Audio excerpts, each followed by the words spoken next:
How's it going again, people? It's Charlie, and welcome back to another video on the Chatting Leeds YouTube channel. Hope everyone's doing all right. Obviously, Leeds United ended up drawing the game with Southampton 2-2 after being 2-0 up, which, yeah, it is frustrating. I just want to give a big shout out to everyone that joined me on the watch along earlier.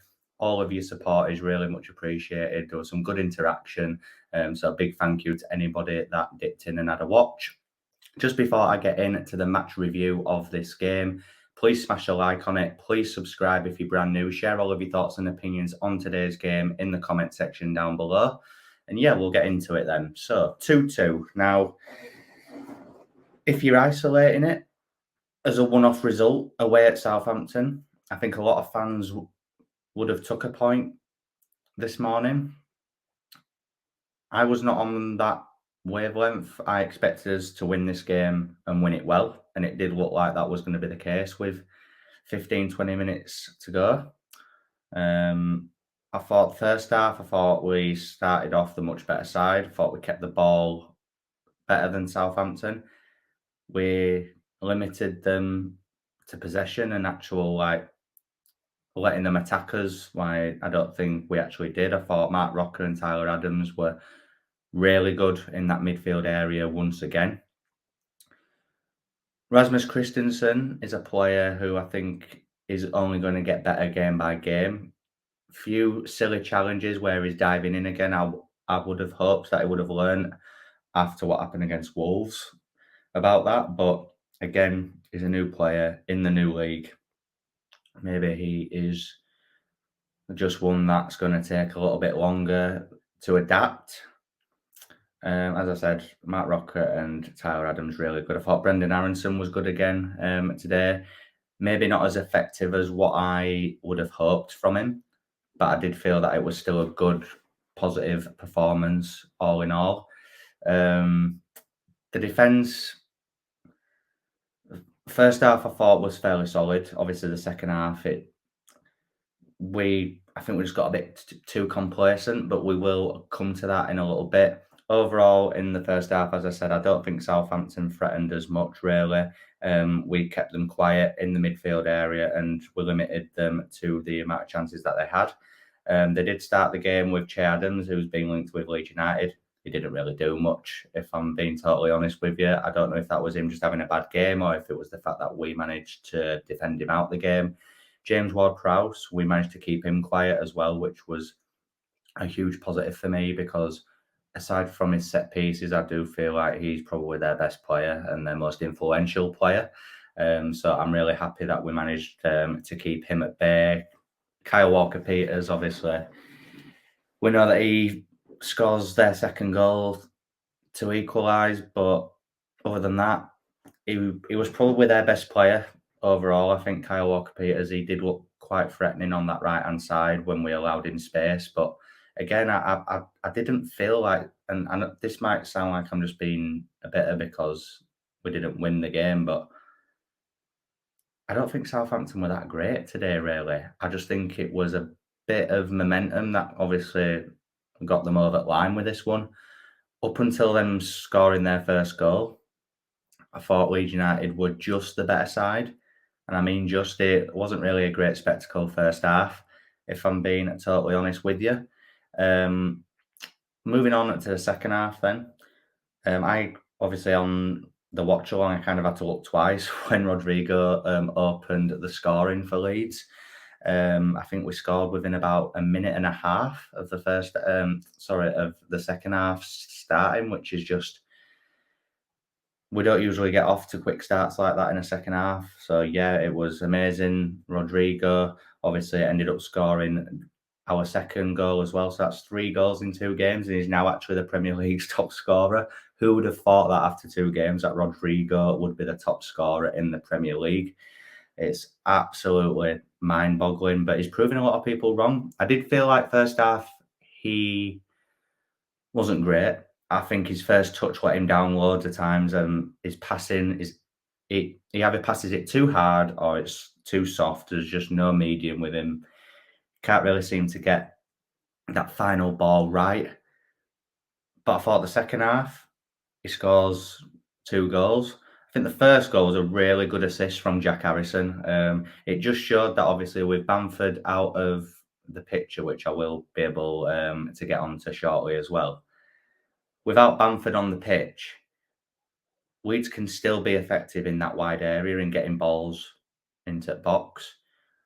Rodrigo, really good spatial awareness from him. He put himself in the right place at the right time. And it's 1-0 to Leeds. And at that point, I'm thinking, right, let's get another one quick. Like, let's just get another goal quick, and then we can put this game to bed. Again, at 1-0, kept playing really well. We're moving the ball around nicely. Again, Southampton weren't really having much joy in our half, which was really good to see that we were seemingly keeping them at bay. Leeds score our second goal on the hour mark on 60 minutes. Again, Rodrigo from a corner kick as well.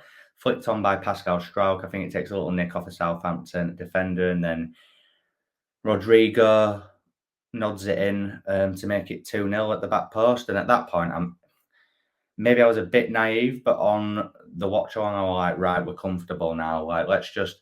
But I did say though, and I did say we cannot be complacent. Just because we're 2-0 up away at Southampton does not mean that they can't get their way back into this game. Really, really poor game management, I felt, from Jesse Marsch in that second half. It's not a criticism of him just in general. I'm just talking about this one game. I think the game management was shocking, really. It's all right saying it now in hindsight, but I think the subs should have been brought on a good 10-15 minutes before they actually were. He brought Click and Sinisterra on with about 8 minutes to go when they'd already equalised, and I just thought it was weird timing. Then bringing Forshaw on, and I just thought, no, the Click and Sinisterra, I 100% agreed with, but bringing Adam Forshaw on for Mark Rocker, I was thinking, strange move, in my opinion. But we managed to hold out for the point, which, yeah, I mean, if Southampton had scored a third and won that game, like, Southampton did well to come back in, but I didn't feel like they deserved to win the game at all. I think we did overall. But I wouldn't say we dominated. I think that's a bit of a strong term, but I did feel that we were the better side for 70 minutes. But again, once they scored, it was the momentum. I think that just carried them through. I think I was speaking to my uncle a little bit after the game. He phoned me and he said he was listening to it on his radio. And when Leeds were 2-0 up, the Southampton fans were booing them. They were booing their own team. But when we scored, this is how football fans are so fickle. When they scored, the crowd will have been behind them. They'll have been, and I think it was probably the crowd and a large bit of momentum that carried them through. That's not me discrediting them. They did well to come back into the game, and fair play to them. I still think they'll be down there this season, though. I saw a lot from that game today, which makes me think Southampton could be in trouble this season. With how comfortable that Leeds looked for 70 minutes. Obviously, I don't want to dwell on it too much because at the end of the day, we're still unbeaten. It's still a much better start to what it was last season. Weirdly, our second game of last season finished in a 2-2 draw against Everton as well. Weird, but yeah, it's a bit deflating, and I think the initial reaction was it felt like we'd lost because we were so comfortable. But again, shocking game management today. I kept saying it on the stream earlier. I was just thinking, game management, Leeds, just ride it out.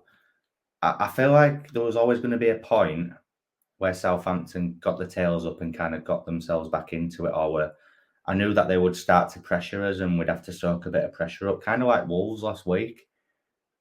But I didn't expect Southampton to score today. I just didn't.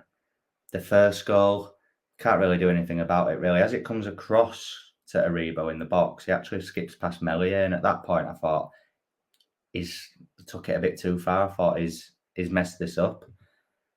And then if Rasmus had just got back online a little bit quicker, it would have probably prevented it. But I'm not particularly blaming anyone for that goal. Obviously, Kyle Walker-Peters gets played in that right-hand side and he slots his home as well. I don't think there's anyone in particular to blame other than Marsh, only for the poor game management. I just thought it was really poor. I think that's one thing that we definitely need to work on as a team. We need to work on that when we're comfortable in a game to maintain it and see it out. On to Patrick Bamford then. Really gutted for Paddy. Came off after about 25 minutes. According to Phil Hayne, a lot of people on Twitter and news outlets and stuff that I'm seeing, it was a groin injury. He didn't look too much in discomfort when he came off. It looked like it was just a niggle in his groin that he just couldn't shake off. So I hope and I pray that he's fit and ready for Chelsea next week, because Gellert, he wasn't on the bench, was he? No, because apparently he's injured. So if he's injured as well and then Patrick Bamford's injured next week, then we're just going to have Dan James up front again. And that's not what we want. You know what I mean? Fair enough, James played okay when he came on today, but he's not a number 9. And I kept saying it on stream, you know, a left back and a striker is key. If that first half wasn't enough for that board to think we need a striker, then I don't know what is. I really don't. I feel really sorry for Bamford. I really do. He looked gutted on the sidelines. But one positive that I can take from him not being on the pitch, as I said earlier, is that Leeds can still create chances without him and still score goals. We've scored 2 goals without him on the pitch today, albeit against a Southampton team that isn't of high quality. Yes, they came back and they equalised, whatever. But let's be honest, a lot of people are saying that Southampton will be in trouble this season. We've still got 4 points out of the opening 6 points available. Again, much better start to last season. At the time of recording this, Man United are getting beat 4-0 by Brentford. Man United are dead bottom of the league. That's made my weekend even better. That might sound a bit stupid to say, but it does. I can't help it. And yeah, look, I think we need to put it into perspective, guys. We've got 4 points out of a possible 6. We're unbeaten, 5th in the league at the time that I'm recording this. Rodrigo is the top scorer in the Premier League. There are many positives to take from these opening 2 games. I just think today we just lacked that clinical edge and that lack of game management. But hopefully we'll be able to work on that. I really hope that you've all enjoyed this upload. I hope whoever watched the watch along earlier enjoyed that as well. There'll be more content tomorrow, guys. I will be doing a player ratings, which will be out at about 7:30. Really hope that you've all enjoyed this one. As I said, if you have, smash that like button. Please subscribe. Share all of your thoughts and opinions in the comment section down below. And I'll see you for the player ratings video tomorrow. Cheers.